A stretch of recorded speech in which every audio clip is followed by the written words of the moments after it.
Hello students, today we are going to discuss about ray optics and optical instruments NCERT section 9.1 to 9.2.2.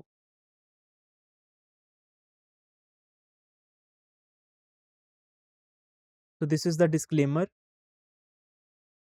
Strategy for comparative exams. So focus on understanding the fundamental principles of ray optics and image formation by mirrors and lenses. Learn the mirror equation, lens equation and lens maker's formula with proper sign conventions. Master the concept of total internal reflection and its application in optical fibers and prisms. Practice ray diagrams for different positions of objects with spherical mirrors and lenses. Study the working principles of optical instruments like microscopes and telescopes. Understand refraction through spherical surfaces and combination of lenses. Please visit https://forum.pruter.ai for book recommendations and guidance.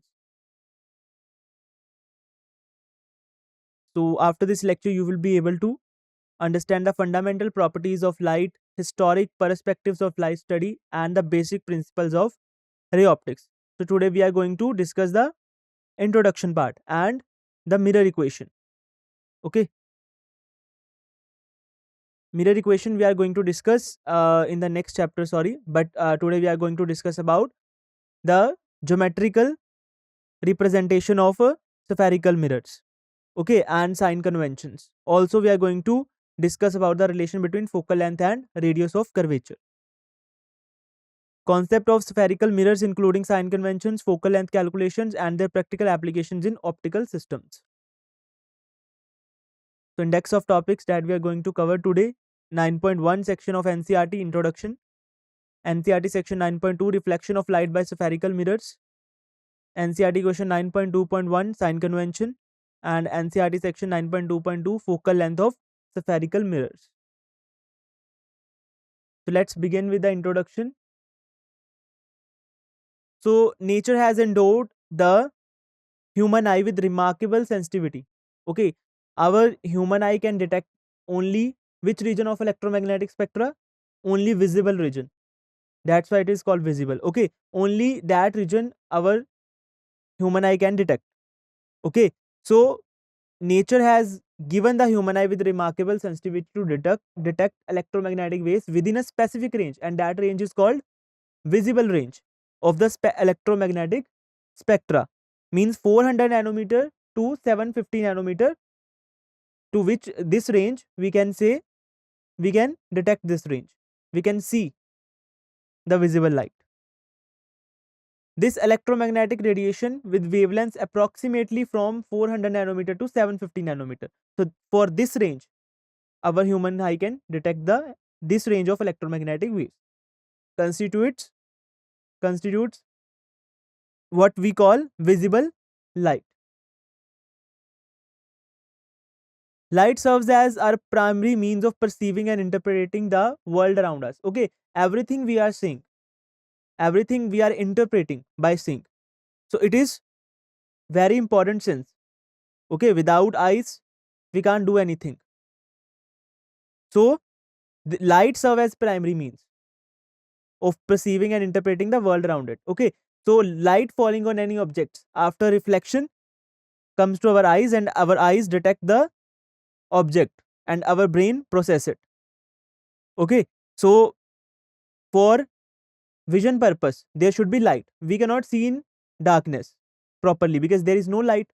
So light is required to perceiving and interpreting the world around us through the sense of vision. Study of light phenomena has attracted scientists and philosophers for centuries.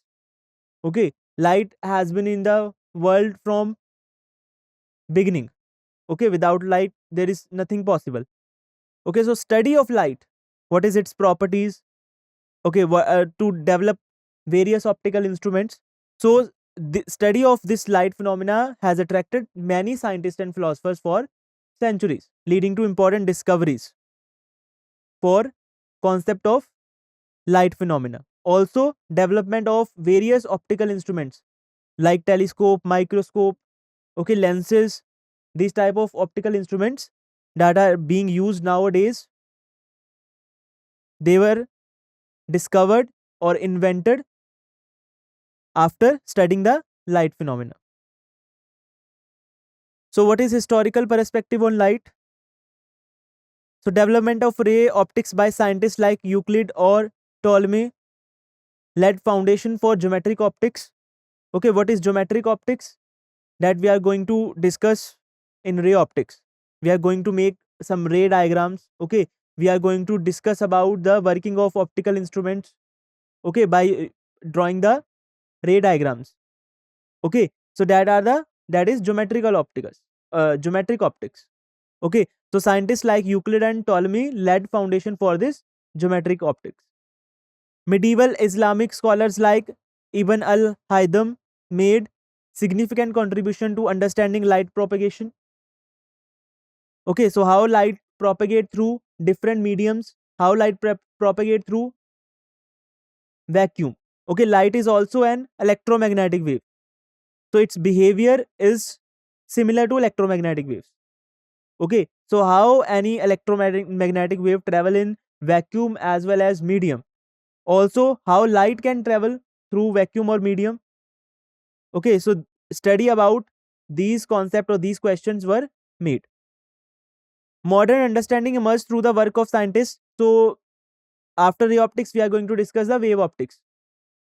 Okay, so light exhibit both nature, particle nature and wave nature. So we are going to discuss its wave nature in upcoming unit.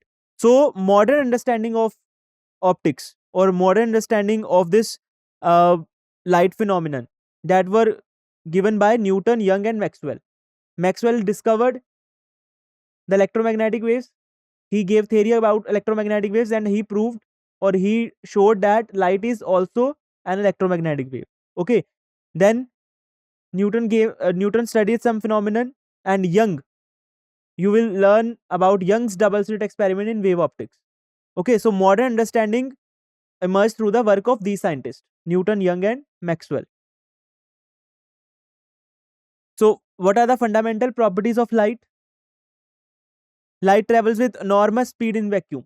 So in vacuum, because light is an electromagnetic wave, so light travels with enormous speed in vacuum, that is C equal to 2.99792458, and this value we approximately take 3 into 10 to the power 8 meter per second. So for more practical purposes, okay, we cannot use this value with high amount of decimal places.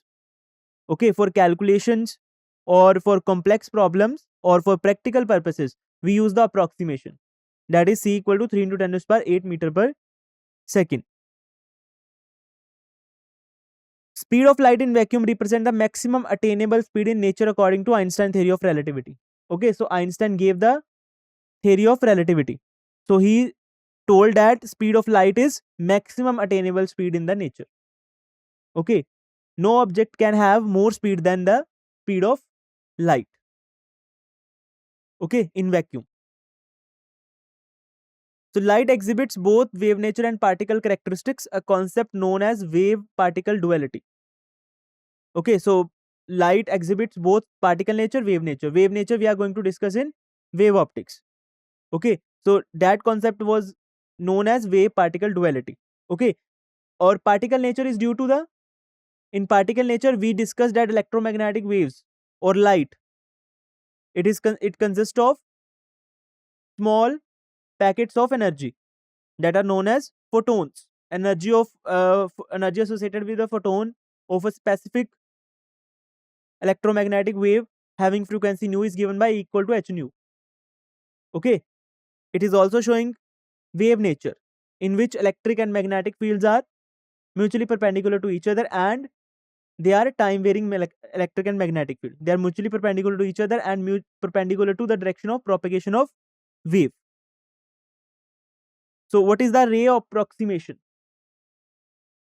So when light wavelengths are very small as compared to dimensions of obstacles and aperture. What is aperture? A small opening through any sheet or any object, small opening. It is called as aperture. Okay, so if the size of aperture through which light is passing or any obstacle through which light is passing, if dimensions of these obstacles and apertures are very, very large as compared to the wavelength of light, then we can treat light as the traveling in straight line. Okay. And light is traveling in straight lines, but light is a wave, so electric and magnetic fields which are in the which constitute the light, which is also an electromagnetic wave, they are sinusoidal and varying with respect to time. But we consider light as an straight line, that light is traveling in straight line, because we in ray optics we assume the dimensions of obstacle and apertures. We are using some lens through which light is passing. Okay, there is some aperture, okay, small opening through any material. Okay, we are like slit. Okay, slit is also considered as aperture. Okay, so dimensions of obstacle and apertures we consider in ray optics to be very large as compared to the wavelength of light. So these straight lines path are called ray of light. So light travels in straight lines, and this straight line path is called ray of light. A collection of rays, number of rays collected in a bundle type, it is called beam of light. Okay, so collection of rays form a beam of light. Rays do not disturb each other upon intersection. Okay, so if two rays of light are intersecting each other, they do not disturb each other. Okay, they do not change the path of each other. So ray trace back their path if their direction is reversed. At any point, if direction of ray is exactly or directly reversed, okay, it is exactly reversed at any point, it will retrace its path. Okay, it is coming from any source after number of reflections or refractions. The path or direction of the ray is exactly reversed, so it will retrace its path to the source from which it is generating. Okay, that is called principle of reversibility. What is scope of ray optics?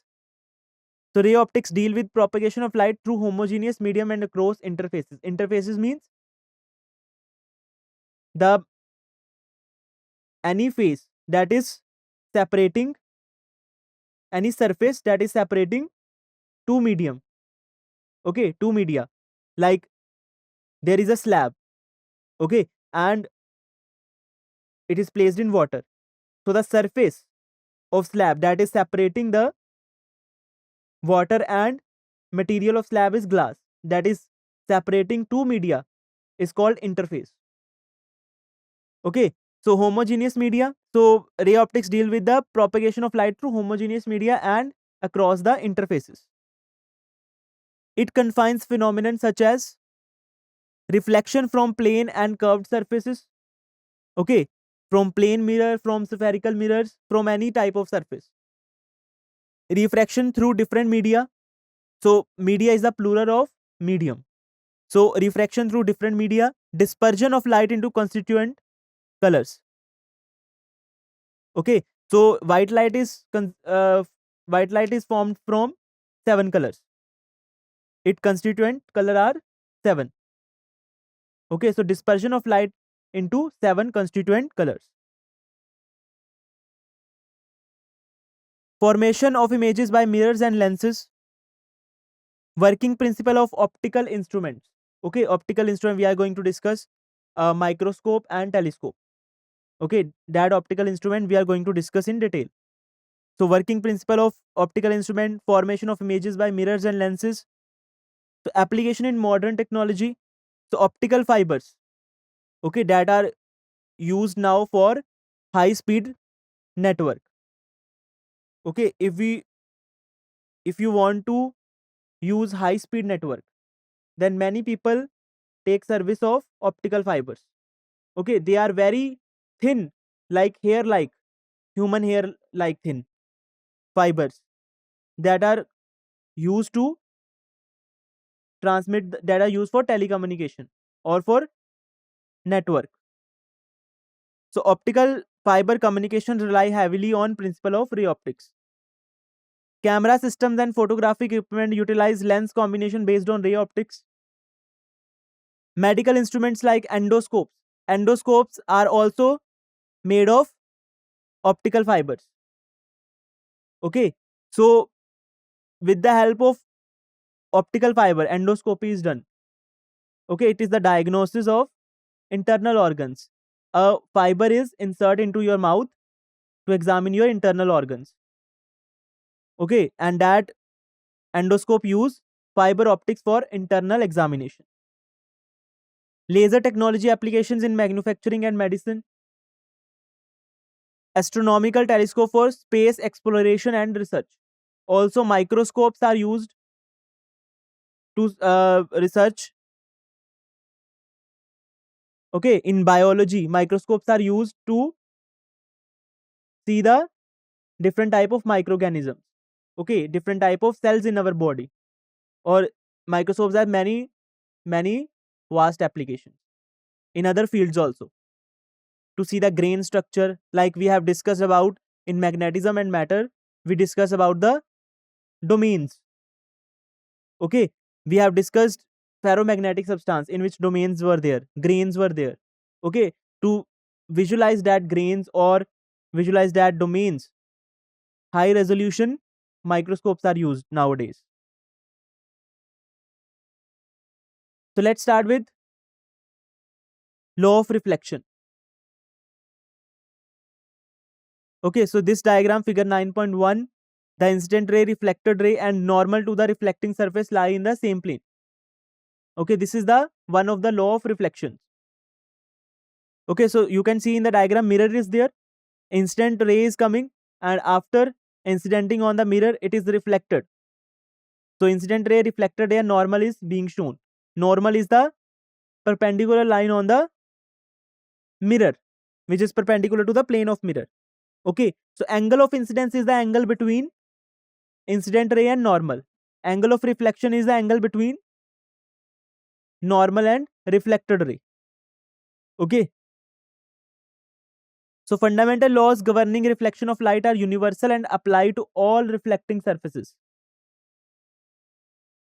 First law, the incident ray, reflected ray, and the normal to the reflecting surface at the point of incidence all lie in the same plane. You can see the gray part. This gray shaded part is the plane. So incident ray, reflected ray, and normal to the point of incidence, they all lie in the same plane, this gray plane. Okay, this is the first law. What is the second law? The angle of incidence equals to the angle of reflection. So this angle of reflection, which is the angle between incident ray and normal, is equal to the angle of reflection, which is angle between the normal and reflected ray. That is, angle of incidence will be equal to angle of reflection. These laws were first systematically stated by Euclid and later refined by Hero of Alexandria. These laws are valid at each point on any reflecting surface, whether plane or curved. So these laws are valid for plane surface also and curved surface also. Okay, or irregular surface also. So law of reflection are valid everywhere. Okay. So we shall restrict our discussion to special case of curved surface, that is spherical surfaces. Okay, we will discuss the spherical surfaces or spherical mirrors. So we will restrict our discussion to the special type of surfaces, that are curved surfaces. Like this is figure showing the normal in case of spherical surfaces. Okay, if in plane surface we draw the normal which is perpendicular to the plane of mirror, in case of spherical mirror, what we can do, at the point of incidence where ray of light is incidenting on the mirror, okay, we draw tangent there at that point of incidence. This is point of incidence, we draw the tangent of this convex mirror, and perpendicular to this tangent, this is normal for spherical surface. Okay, so this is tangent to the surface, this is convex mirror, and this is ray of light incidenting on a certain point, and we can draw the normal line at that point perpendicular to this tangent. Okay, the normal in this case is to be taken as normal to the tangent of the surface at point of incidence as shown in the figure. That is, the normal is along the radius, the line joining the center of curvature. So what is center of curvature? So this is a part of a sphere. This mirror is a part of sphere. So that sphere will be having some center. Okay, this mirror is a, this convex mirror is a part of any sphere. Okay, so it will be having some center, that is center of curvature. From that center of curvature to the outer part, that is radius. So this normal line, this is along the radius, and it will meet at center of, it will pass through center of curvature of the mirror of, okay, to the point of incidence.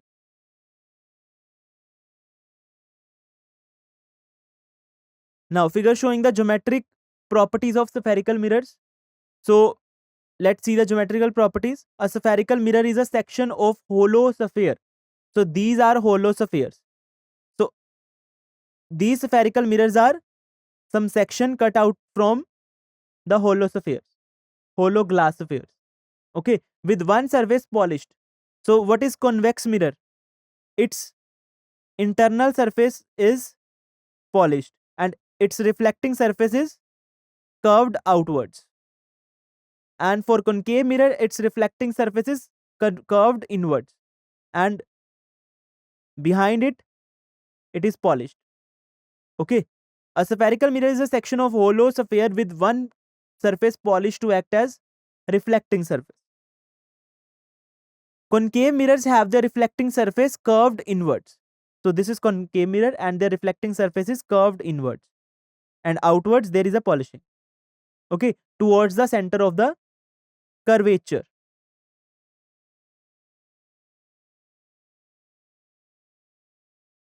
Okay, so their reflecting surface is towards the center of curvature. So center of curvature is there. So their reflecting surface is towards the center of curvature. Now convex mirror have their reflecting surface curved outwards. So their reflecting surface is outwards and inward surface is polished. Okay, so the reflecting surface is away from this center of curvature. So their reflecting surface is curved outwards. So they are away from the center of curvature. Or in the case of concave mirror, reflecting surface is towards the center of curvature. Okay. Pole. What is pole? Is the geometric center of the spherical mirror. So this is the mirror and its geometrical center. It is called pole. Okay. It is given in the diagram.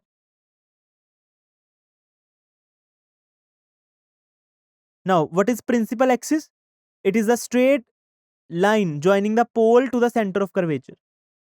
So joining pole to the center of curvature and then extend on both sides. This is principal axis of the mirror.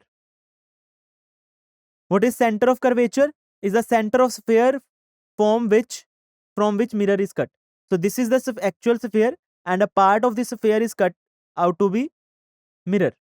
Okay, so it is the center of the sphere from which this mirror is cut. So this is the center of curvature of this mirror, and for this concave mirror, this is the center of curvature. What is radius of curvature? It is the distance between the pole and center of curvature. So distance from pole to the center of curvature is called radius of curvature. So it is the radius of the sphere from which mirror is cut, we can say also. Okay, now the Cartesian sign conventions. So sign conventions importance. Consistent sign conventions are essential. Consistent means standard or not changing. Sign conventions are essential for solving mirror problems systematically. So Cartesian sign conventions provide a universal approach for all the mirror calculations. So we have to follow some sign conventions that are applicable for all mirror calculations. Okay, so you can see in the diagram, figure 9.2, there is a incident light. So direction of incident light is given. It is from left to right, falling on mirror. So distance against this incident light will be taken as negative, and distances along this incident light measured can be taken as positive. So understanding sign conventions prevent the error in determining image characteristics. Okay, so we are going to determine whether image is real, virtual, okay, where is the image formed. So for that we have to follow some sign conventions for the calculation. So the Cartesian sign convention, all distances are measured from the pole. Okay, this is the first rule. This is a pole, this is the pole, it is a geometrical center of mirror. Okay, so all distances are measured from the pole. Okay, whether it is image distance, whether it is focal length, whether it is radius of curvature, whether it is object distance. So all distances are measured from the pole of the mirror along the principal axis. So distances measured in the same direction as incident light are taken as positive. Okay, so distances that are measured, if we are going to measure some image distance, and image is formed behind the mirror, so we are starting from the pole and going towards the image formed. So it is along the direction of incident light. So it will be taken as, that distance will be taken as positive. If we have placed some object in front of mirror and we are measuring from the pole, we are going from pole to the object. So distance measured from pole to object is distance measured in the opposite direction of, or in against the direction of incident light. So it will be taken as negative. Okay, so distance measured in the same direction as incident light are taken as positive, and distances measured opposite to the direction of incident light are taken as negative. Okay, heights measured upward from the principal axis are positive. Okay, height above the principal axis will be taken as positive, and heights below the principal axis are taken as negative. Okay, so these sign conventions are applicable for all type of mirrors, for convex, for concave and plane. Heights measured downwards from the principal axis are taken as negative. Detailed sign convention rules. For object distance, u, object distance is denoted by u. So object placed in front of the mirror, that is real object. When object is placed in front of the mirror, it is considered real object. Okay, so u is taken negative. Why u is taken negative? It is placed in front of the mirror. So we are measuring from pole. We are measuring from pole to the object. Okay, so we are going from against the direction of incident light. So object distance will be taken as, so real object distance always will be taken as negative. Object placed behind the mirror. So how can we place object behind the mirror? It is not possible. So that object is virtual. That means rays of light are coming from, so if we have placed some another mirror or lens in front of this mirror, so image formed, this mirror is coming in the way of that lens or mirror and the image, due to which that image formed by that lens or mirror placed in the front of this mirror will be taken as object of this mirror, which will be formed behind the mirror. That is called virtual object. Okay, so object placed behind the mirror is virtual object. In that case, u is taken positive. For image distance is represented by v. So image formed in front of the mirror, that is real image, v is taken negative. Okay, so if image is formed in the front of the mirror, that image will be real image, and v is taken negative because we are measuring from pole. Image formed behind the mirror. If image is formed behind the mirror, so we will start measuring from the pole to the image. So we are going in the direction of incident light. So then v is taken as positive if it is formed behind the mirror, and it is called virtual image in that case.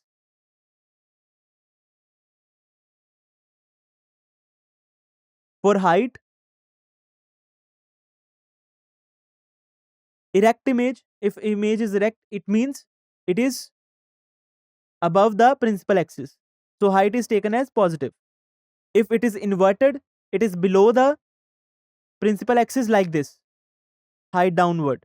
This is inverted. So it will be taken as negative, and high upward it is taken as positive. So the any image or object that is above the principal axis is called erect image. Any image which is below the or in the downward direction of or in below the principal axis is called as inverted image. That is virtual.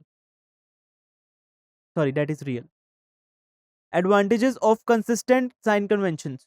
So single formula works for all type of mirrors, concave and convex. Okay, we are going to derive the mirror equation in our next lecture. So that formula works for all type of mirrors if we are using the sign convention. We don't have to modify the formula. Formula will be remain same. According to sign convention, we will determine different type of mirrors. And according to that mirror, we will put the value for U, V and F and find the required thing. Eliminates confusion between different cases. Ensure consistency across different optical systems. Okay, for mirrors, lenses, okay, or any other optical system. So they ensures consistency. If we are following sign convention, we don't have to modify the formula again and again. So common sign convention mistakes that students do in the exams. So that is forgetting that object distance is typically negative. So real objects, object distance will be taken as negative. If we generally place object in front of mirror or lens, so object distance will also be always be taken as negative for real objects. Confusing the direction of measurement from the pole. Okay, we are measuring everything from pole. You cannot measure the distance of image from image to pole. No, you have to measure the distance of image from the pole to the image. Incorrectly applying signs to focal length and radius of curvature. So we are going to see that what are the sign of focal length and radius of curvature for two type of convex or concave mirrors. So mixed application of different sign conventions in the same problem. Okay, so due to mixed application of different sign conventions like height and direction of incident light, so all applications of sign conventions in same problem, it will create the confusion, and due to confusion it will lead to mistakes. Okay, now focal length of spherical mirrors. So definition of principal focus. What is focus? It is represented by figure 9.3, focus of a concave and convex mirror. So when a parallel beam of light, so you can see in the diagram, there is parallel beam of light. Okay, in both cases, this is a convex mirror, this is a concave mirror. Okay, so parallel beam of light. When a parallel beam of light rays parallel to the principal axis strikes a spherical mirror. Spherical mirror means convex or concave. Both are spherical mirrors. The reflected rays either converge. In this case, in concave mirror, the reflected rays will converge at one point or appear to diverge from a specific point. So this, in the case of convex mirror, they do not converge, they diverge and appears to meet at specific point, or we can say appear to diverge from a specific point, like this. If we extend the diverged reflected rays, we will extend them behind the mirror. They will meet at one point and it looks like that these reflected rays are diverging from a specific point. So that point is called focus of the mirror. And in the case of concave mirror, these rays are actually converged and met at one specific point, that is called focus of the mirror. So this is the focus of concave mirror, this is focus of convex mirror. So this point is called principal focus F of the mirror, or simply it is called focus. The distance between the focus and the pole is called focal length. So distance measured from the pole to the focus, distance measured from pole to the focus is known as focal length. Now, you can write in the comment section, focal length of concave mirror is positive or negative?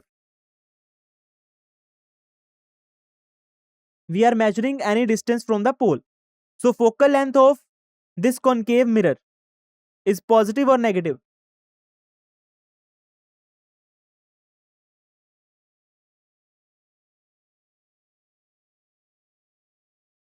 How?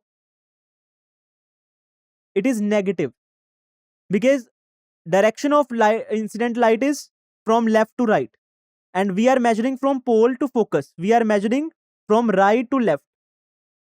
Okay, so focal length of concave mirror is taken as negative, and focal length of convex mirror will be taken as positive because we are measuring from pole to focus.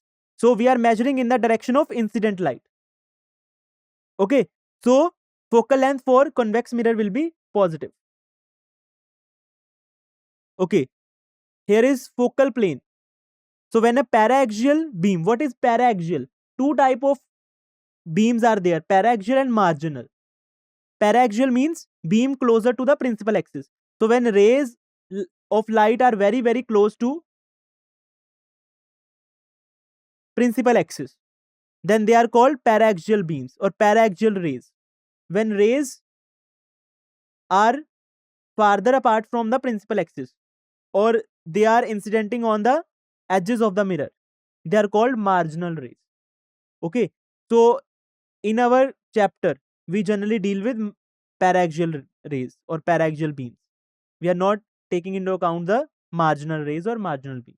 Okay, so when a paraaxial beam closer to the principal axis of light rays hit a mirror at an angle, you can see in the diagram, this parallel beam is not along this is a parallel beam, but it is not parallel to principal axis. It is at some angle to the principal axis. Okay, when a paraaxial beam of light hits a mirror at an angle to the principal axis, these rays will either meet at a specific point or seem to come from a point. So they will meet at a specific point after reflecting. Okay, so it is how they are reflecting from this spherical mirror? By law of reflection. Okay, so this from C, this is radius of curvature. So the normal at any point will pass through the radius of curvature. From radius of curvature at that point, it is normal. And this is angle of incidence, this is angle of reflection. So this ray will reflect like that. Similarly, this ray will reflect like that. And at which point they are meeting? Or it will appear to meet in the case of convex mirror. In convex mirror, rays do not meet actually. They appear to meet at some point. This point lies on a flat surface. This is surface, shaded part. This point at which these rays are meeting, this is lying on a flat surface which passes through the focal point F, which is passing through focus, and it is perpendicular to the principal axis, and that plane is called focal plane.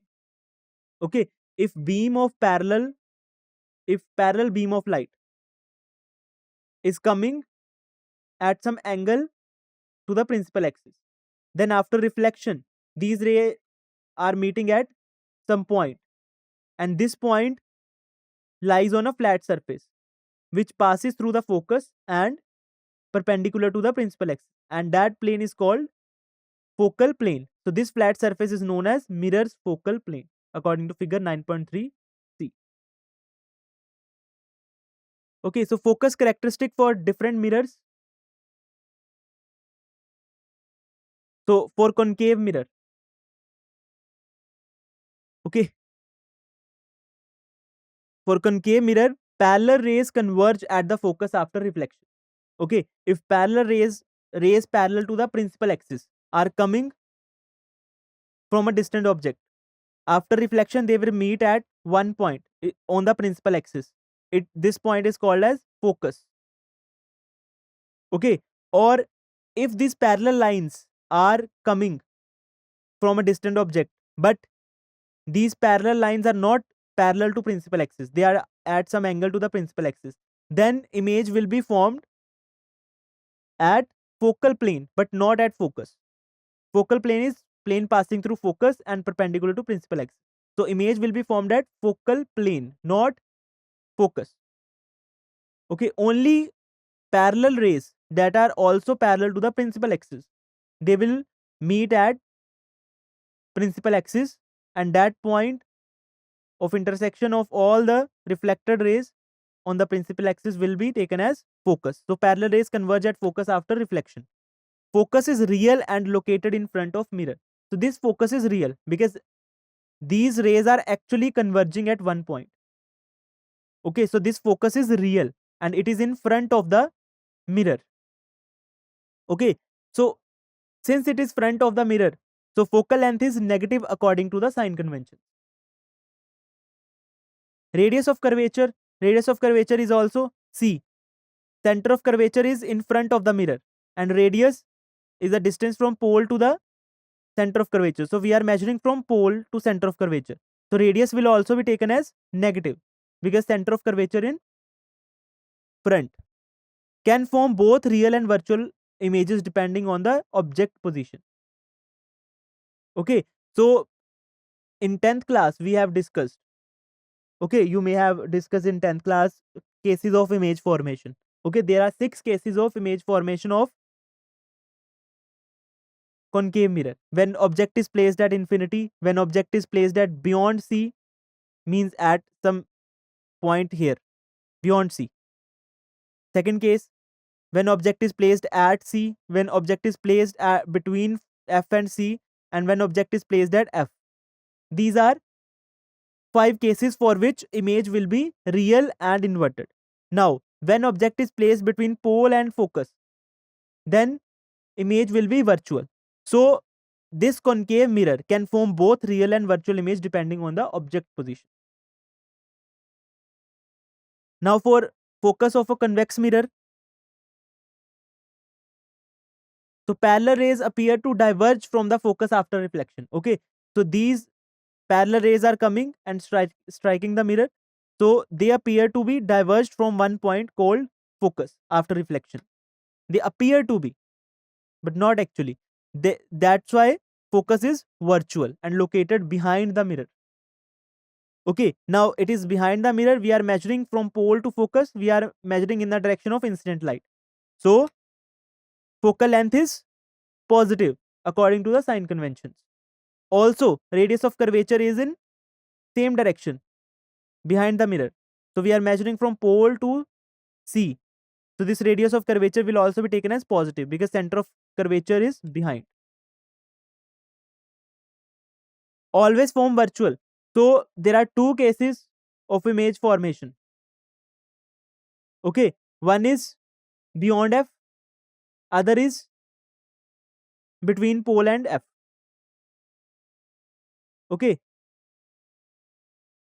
so there are only 2 cases for the image formation of convex mirror, and in both cases the image formed will be virtual, erect and diminished. Diminished means small size.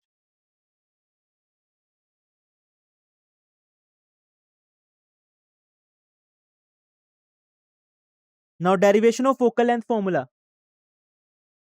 So figure 9.4, geometry of reflection of an incident ray on a concave spherical mirror and B convex spherical mirror. Okay, so this is concave mirror, this is convex mirror. So image formation, or we can say geometry of incident ray is given in both, for both of the mirrors. Okay, so this incident ray is striking the mirror, both mirrors at point M. Okay, after reflection it will pass through focus, it will appear to pass through focus. Okay, that is the normal from C, because normal pass through the center. So that is normal, and normal in the case of convex spherical surface will be that dashed line. Okay, and that theta theta, that is angle of incidence, that is angle of reflection. Both are equal. Okay, and this angle is 2 theta. This angle is 2 theta. Okay, why 2 theta? Because this whole angle is theta plus theta, 2 theta. So this line is meeting here, and this line is parallel to this line is parallel to this. So angle, this is 2 theta. Similarly, this is internal angles. So this is that type of Z is forming.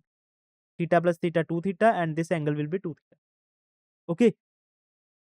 So consider a ray parallel to the principal axis striking the mirror at point M. So this is This ray, incident ray, is striking both mirrors at M. The geometry of reflection gives us, let theta be the angle of incidence, this theta. So this is the normal, this is incident ray. So this is the angle of incidence. Similarly for that, this is the normal, this is incident ray. Sorry, this is incident ray. So angle between incident ray and normal will be theta. So let theta be the angle of incident at point M. MD is perpendicular from M. So this MD, throw a perpendicular from M to principal axis at point D. So MD is a perpendicular from M to the principal axis. Okay. For the triangle MCP, so this triangle MCP, okay, or this triangle MCP, okay, in actual triangle is MCD, but this D and P points are very close to each other. We are talking about paraxial rays, means rays very close to principal axis. So this D and P are very close to each other. So we can take MCP.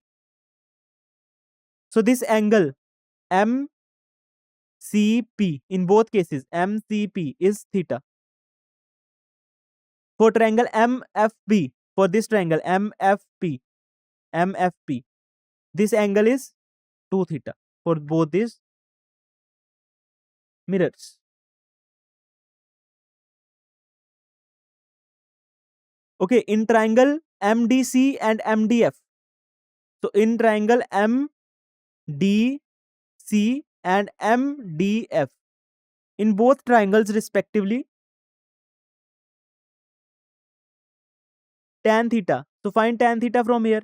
Tan theta will be perpendicular upon base. So tan theta will be MD upon CD. Okay, and tan 2 theta from here will be MD upon FD. So tan 2 theta will be MD upon FD. Okay, mark it as equation 9.1. For paraxial rays, the rays that are very close to the principal axis, so we consider these angles are very small. This is our assumption according to paraxial rays. So rays are very close to the principal axis. So this curvature, this curve is very less significant. Okay, due to which the angles, these angles are very small. Okay, this is our assumption. So tan theta for small angle, sin theta is approximately equal to theta, and also tan theta approximately equal to theta. So tan theta will be equal to theta approximately, or tan 2 theta will be approximately equal to 2 theta. So therefore, theta is equal to MD upon CD and 2 theta equal to MD upon FD.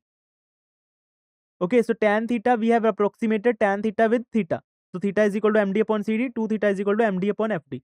So now you can see this MD upon FD is 2 times this, because theta is this MD upon CD. So this MD upon FD is 2 times MD upon CD. Okay, we have reached here. Now, MD upon FD is equal to 2 times MD upon CD. That means this gives us, so MD and MD will get cancelled out. So after rearranging, we will get FD equal to CD upon 2. Mark it as 9.2 equation. Now what is FD? FD. Or what is CD? CD. Okay. Now we will find what is FD, what is CD. Okay.